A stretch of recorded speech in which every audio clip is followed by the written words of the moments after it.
yuridillahu bihi khairan yufaqihu fiddin.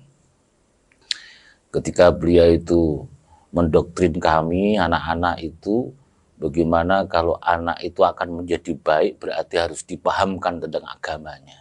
Saya aktif di organisasi Nahdlatul Ulama, dari mulai MBC, saya pernah menjadi sekretaris MBC kecamatan kami yang berada di Brangsong.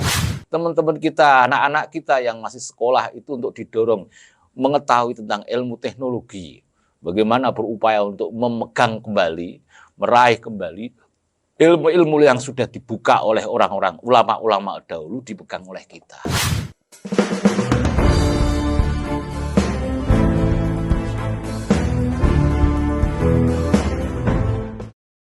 Assalamualaikum warahmatullahi wabarakatuh.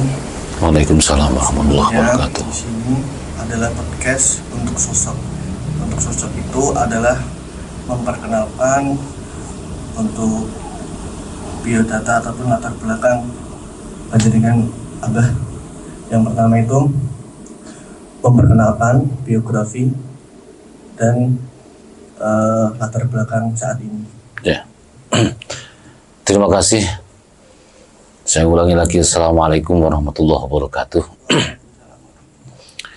Nama saya asli, orang tua ngasih nama dengan nama Munib Bilba, begitu. Ya, saya lihat ketika saya udah besar ini, kenapa harus pakai Bilba begitu? Karena memang menakhasyar rohmana bil ghaib faja'a biqalbin munib begitu. Jadi artinya memang kami diharapkan untuk menjadi orang yang selalu istiqomah dalam bertobat di hadapan Allah Subhanahu wa taala. Nah, itu orang tua saya ngasih nama itu. Kemudian saya lahir di Kendal tanggal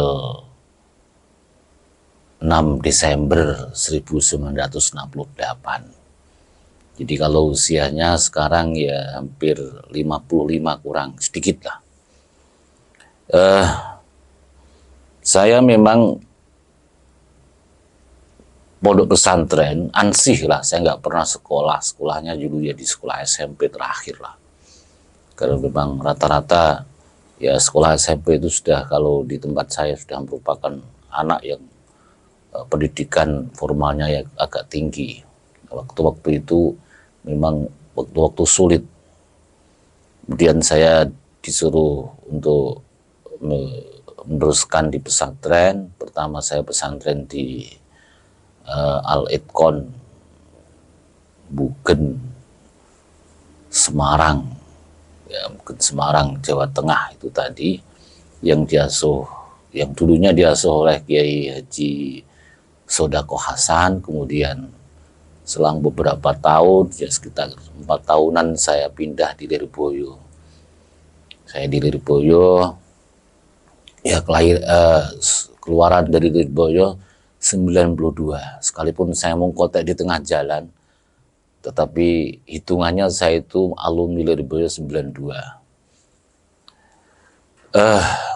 Kemudian pulang ke rumah, jadi ya biasa tidak pulang ke rumah, tapi lagi-lagi nanti memangkir dulu di Al-Itqon Pondok Pesantren Semarang, yang kemudian diasuh oleh panjenenganipun Kiai Haji Haris Sodakoh, yang sekarang bersama dengan Kiai Haji Ubaidillah Sodakoh. Beliau memimpin pondok pesantren, mengasuh pondok pesantren itu. Kemudian selang 3 tahun saya keluar dari situ, dan saya ikut membantu kepada orang tua. Ya, orang kampung itu ya sudah pulang, ya usia 25 tahun belum punya kalau sekarang itu istilahnya pacar, karena dulu nggak usum pacaran gitu, sehingga saya dinikahkan itu dengan cara digatukkan. Dan saya di rumah, ya di samping saya harus ngaji, karena memang itu moto orang tua kami dalam satu hadis, yuridillahu bihi khairan yufaqihu fiddin. Ketika beliau itu mendoktrin kami, anak-anak itu, bagaimana kalau anak itu akan menjadi baik berarti harus dipahamkan tentang agamanya. Dan itu saya doktrinkan juga kepada anak saya, kalau kamu mau jadi baik, maka satu syaratnya, kamu harus paham tentang ilmu agama. Itu prasyarat dari Rasulullah SAW.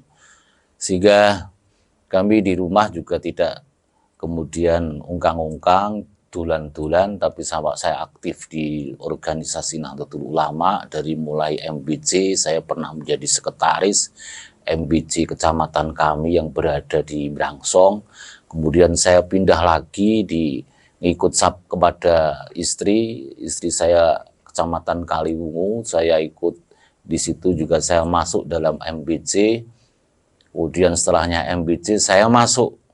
Setelah selesai, saya ikut jadi salah satu pengurus di lembaga di PCNU Nahdlatul Ulama cabang Kendal.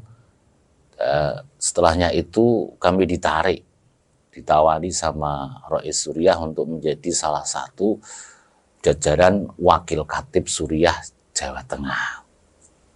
Itu kronologi saya. Kemudian setelahnya itu tahun 2020 pada saat Kiai Haji Imam Sa'roni meninggal dunia dalam satu perjalanan ke muktamar.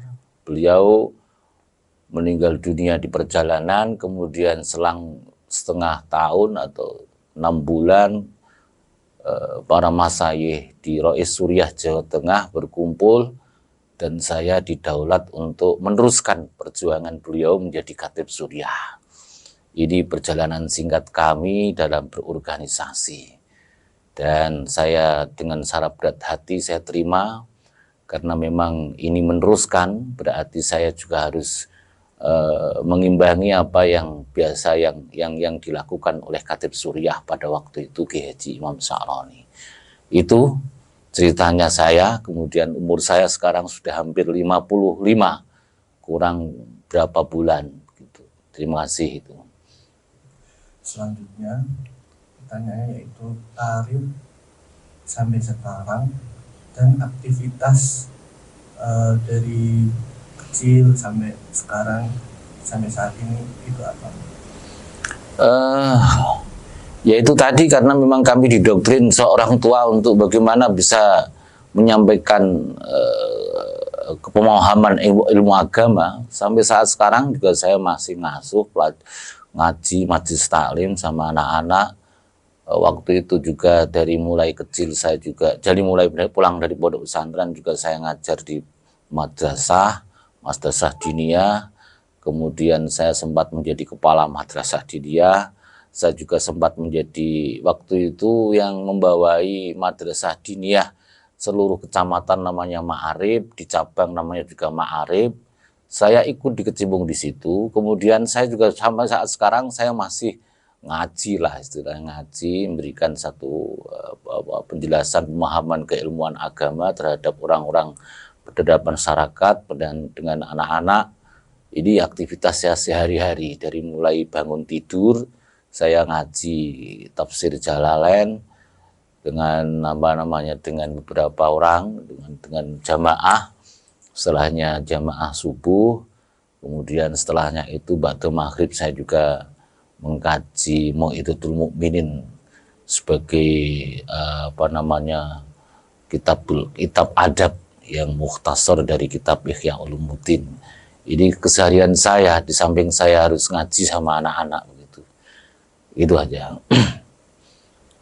Selanjutnya pesan dan motivasi untuk para kader-kader Nahdliyin dan para penonton Alinara Podcast. Ya, pesan-pesannya bagaimana kalau kita ingin maju untuk dewasa ini. Jadi melihat konstelasi politik yang ada, kemudian budaya peradaban yang sekarang ada, itu sangat penting sekali. Agama itu sebagai dasarnya untuk melakukan sebagai seluruh tindakan itu.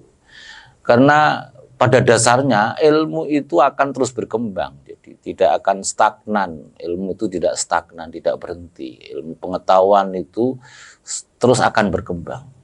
Maka Gusti Allah setiap akhir-akhir dalam satu ayat itu mesti afala taqilun, afala tatadakkarun, afala yadkurun. Ini bagian daripada upaya akal itu digunakan. Karena akal itu harus jajar paralel dengan ilmu syariat. Munculnya sebuah ilmu syariat itu karena akal itu tadi. Ini salah satu. Jadi apapun bentuknya, ilmu agama itu sebagai dasar pemikiran. Jadi sebagai dasar untuk melangkah, untuk mendalami ilmu pengetahuan teknologi. Dan ini kalau kemudian dasar-dasar ilmu agama ini sangat kuat, bagaimana kita menghadapi teknologi yang berkembang ini, maka akan terjadi sebuah kombinasi yang indah. Jadi ilmu agama yang akan dikawinkan, dikomparasikan dengan ilmu pengetahuan. Ini betul-betul sangat indah sekali. Yang diharapkan oleh agama itu demikian. Jadi perkembangan zaman itu tidak bisa ditolak sebenarnya. Perkembangan zaman itu tidak bisa ditolak. Karena kita terus berjalan dan ilmu pengetahuan pun tidak bisa dihentikan. Karena terus kita itu harus berelaborasi, berevolusi lah. Istilahnya ilmu pengetahuan itu harus berkembang. Sehingga saya menghadapi apapun bentuknya, kita harus siap untuk menghadapi itu semuanya. Jadi generasi Z ini harus mampu untuk menguasai ilmu pengetahuan itu tadi. Tetapi dasarnya adalah didasari dengan ilmu agama, ketakwaan, ketuhanan. Jadi tidak meninggalkan, semuanya itu adalah fadilah dari Allah SWT. Karena kita manusia itu disebut oleh Allah wa karramna bani adama. Jadi artinya wa karramna itu tafsirnya kita sekalian dikasih akal. Dibedakan dengan makhluk yang lain. Jadi manusia itu ada bedanya dengan makhluk yang lain. Sebenarnya manusia itu sudah cukup lah kalau mau jadikan kasih syahwat, kasih nafsu, sudah cukup seperti hewan-hewan yang lain. Cuma yang membedakan kan kita dikasih akal. Dan akal itu akan menjadikan pengembangan berpikir, pengembangan untuk ilmu sosial, pengembangan ilmu macam-macam keilmuan itu dari mulai akal itu tadi. Ya, dasar pemikirannya harus agama itu tadi sebagai landasannya agar supaya kita tidak kebablasan, tidak menjadi ateis, tidak menjadi kapitalis liberal begitulah. Dulu itu gini.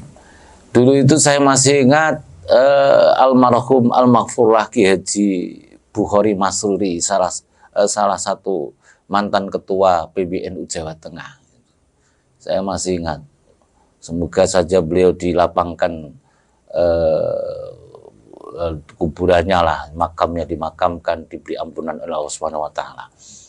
Dia seorang kiai yang dari desa, jadi beliau Purwodadi. Dia itu pada waktu tahun 80-an ini sudah bisa menciptakan sebuah lagu yang untuk mendorong kepada anak-anak, memotivasi kepada generasi agar menghadapi tahun 2000. Ya, sampean syairnya tuh tahun 2000, tahun harapan itu. Ini sebuah kelangkaan. Pada waktu itu penemuan pemikirannya itu sudah ke depan. Jadi kita harus siap untuk menghadapi itu. Tahun 2000, tahun harapan, tahun yang sebagai serba mesin, semuanya bekerja serba mesin. Ini waktu itu. Saat sekarang juga harus begitu. Jadi kiai itu tidak harus kemudian stagnan, harus berpikir secara kumuh begitulah. Yang mendorong pada anak-anak. Ini teknologi ini sudah sampai pada tataran mau menguasai. Jadi teknologi itu akan menguasai seluruh sendi-sendi kehidupan penjenengan semuanya. Sehingga saat sekarang itu ketika ada bisnis yang namanya startup model yang semuanya serba online semuanya itu salah satu bentuk bahwa teknologi ini akan menguasai kita. Dari berbagai macam teknologi itu harus kita kuasai bagaimana pengembangan itu. Pengembangan berikutnya itu bagaimana. Maka saya berharap ada pondok pesantren yang kemudian di situ itu hanya berkutat tentang teknologi, tetapi dasarnya adalah keagamaan dulu. Jadi terus kemudian dia dibekali dengan IT yang tinggi, jadi kemudian riset-risetnya dan sebagainya. Saya sangat berharap sekali begitu. Jadi ini harus ada semacam literasi atau kurikulum yang kemudian memadukan antara di Nahdlatul Ulama itu ada lembaga pendidikan ma'arif, ada Robitoh Mahadul Islamiyah, ada Lakspesdam. Kalau semuanya duduk bersama, ini bagaimana ini? Negara ini, dunia ini sudah akan mulai harus kita rebut kembali lah. Karena keilmuan pada dasarnya keilmuan yang menjadi pijakan ilmu modern saat sekarang ini kan dulu penemunya orang-orang Muslim pada dinasti Abbasiyah yang kemudian mengembangkan ada Al-Khwarizmi, ada Al-Kindi, ada Ibnu Sina, semuanya itu dari kita.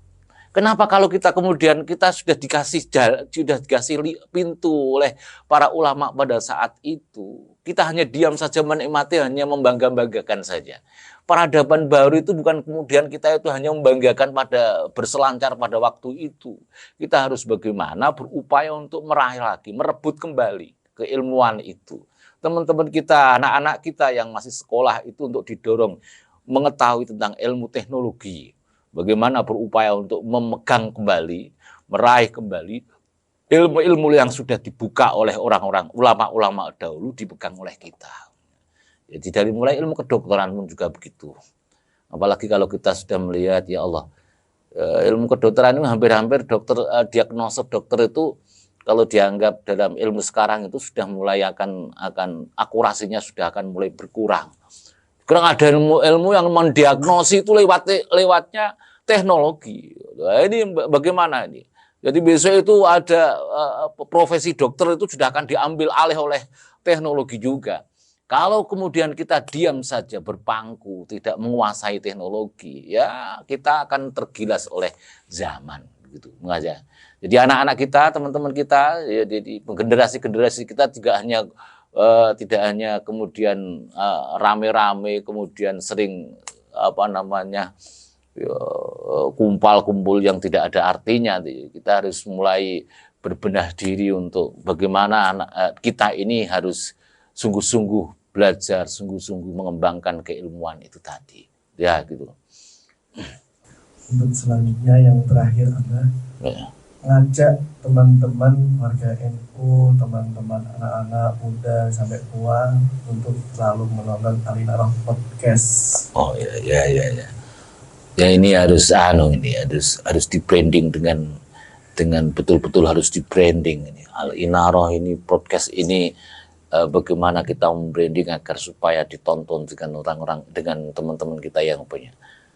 Jadi paling tidak itu ya kita sering mengundang tokoh-tokoh Jawa Tengah karena kita itu masih lingkup Jawa Tengah begitu ya, untuk diajak berdiskusi, berwawasan, memberikan pandangan agar tidak ditonton hanya oleh kalangan-kalangan tertentu tetapi lebih kepada dengan secara umum. Jadi ada tema-tema tertentu, mungkin saya berharap nanti ada tema bagaimana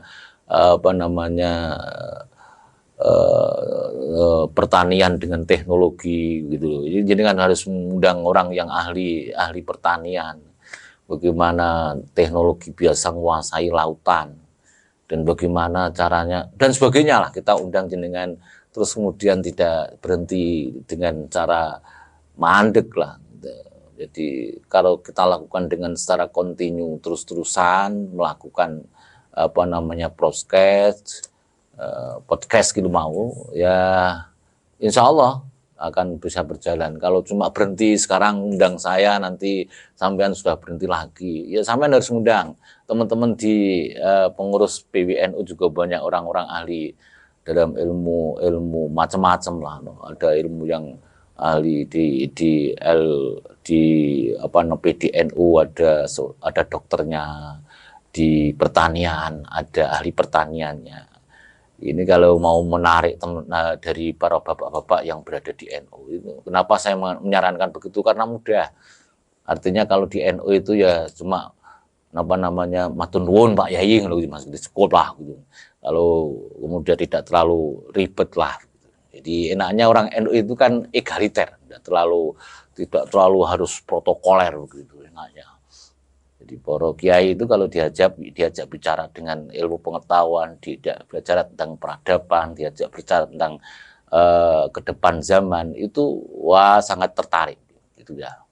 Maka harus selalu jangan sampai jangan hari berhenti sampai cukup kemudian sekarang selesai terus kemudian nyari nanti lagi ya minimal sampai seminggu sekali harus ngupload podcastnya itu harus diupdate dengan orang-orang para bapak-bapak yang menguasai di bidangnya. Begitu. Mungkin barangkali ada yang lain. Ada untuk sedikit kata-kata. Oh ya. Terima kasih kepada anak-anakku sekalian dari penonton podcast Al-Inarah. Jadi jangan berhenti dengan selalu mengkaji keilmuan, baik keilmuan agama, keilmuan yang berbasis agama, ya, dan keilmuan yang berbasis ilmu pengetahuan. Itu kita jangan berhenti karena semuanya itu kita tahu bahwa kita itu diciptakan oleh Allah Subhanahu wa taala, dimuliakan oleh Allah Subhanahu wa taala, di antaranya adalah yang paling pokok kita dikasih akal agar kita sekalian ini selalu tatafakkarun, selalu berpikir, selalu tadakkarun, selalu mengingat, tadabbur, selalu berakal menggunakan akal sehat kita sekalian. Sehingga kita sekalian ini akan tergolong dari apa yang dikhitabi oleh Kanjeng Nabi Agung Muhammad sallallahu alaihi wasallam. Jadi mayyuridillahu bi khairan yufaqihu fiddin. Barang siapa yang Gusti Allah itu tadi menghendaki pada orang itu menjadi baik, maka dia akan dipahamkan dengan ilmu agama. Terima kasih. Sudah cukup? Terima kasih. Wallahumma fiqh. Wassalamualaikum warahmatullahi wabarakatuh.